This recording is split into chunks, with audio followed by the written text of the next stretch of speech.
Hi, so I'm going to show you how to build a fire in this Goudin French wood stove. It's a little trickier than most wood stoves because it's vertical. So it has wood goes in through the top up here. We'll get to that in a minute. But first of all, we always start out, you got to clean it every time. So we won't do a thorough cleaning here, but here's the ashtray, and here's the chamber. So what we do is we close the door and we move this handle right here back and forth. And that rotates the table and knocks all the ashes down. So we're gonna pull the tray out with ashes. I won't do it right now and empty it, but I usually use this brush and sweep the corners into the ashtray, and then I dump it in the ash bin outside on the deck. So let's proceed to start a fire. I take 2 pieces of newspaper, crumpled up, 2 full sheets, not half sheets.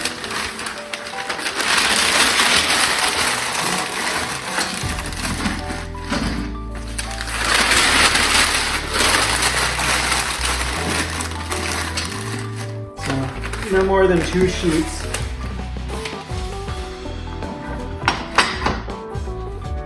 And then I'm going to take 4 of this fire starter wood. I think it's like soaked in wax or something. Anyway, this the paper starts this, the fire starter sticks, and then these will start the kindling. So why don't you come over here and look down. So I just placed them kind of at angles to each other, so there's plenty of space around them. And then I take about another 4 or 5 of these pieces of dry kindling on top. Again, spacing them so there's plenty of air around them. That one's a little long. Close the top. Leave the big lid open. And then we'll start the paper. Like I said, the paper will catch the fire starter on fire, and the fire starter will catch the kindling on fire. And when the kindling burns, after about 5 or 10 minutes, it'll be ready for a log. All right, so this is the vent. I start out with the vent all the way open. It turns counterclockwise to open.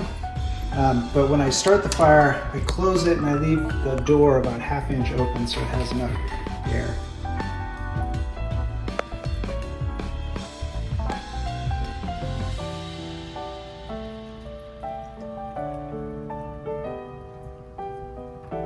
So you can see it's starting to go. About 1/2 inch open is about right. So we're going to let this go for about 5 minutes, and then we'll come back and see if the fire worked and it's ready for a log. Okay, so we're back after about 5 minutes and the fire is roaring. I'm going to close the door and turn this, and then I'm going to keep that open for now. And I use this tool. There's a little bit of smoke, that's okay. And I'm going to take a log, drop it inside, and close it up. So if you come over here and look at the smokestack, there's a temperature gauge, and it looks like we're at almost 700 degrees, so that should be plenty enough flame. We want to keep it within that red area, so we're going to let it go for a little bit, and then we'll start dialing down the this air vent to control the fire and keep it within that orange red safe range. All right, I think that's about it.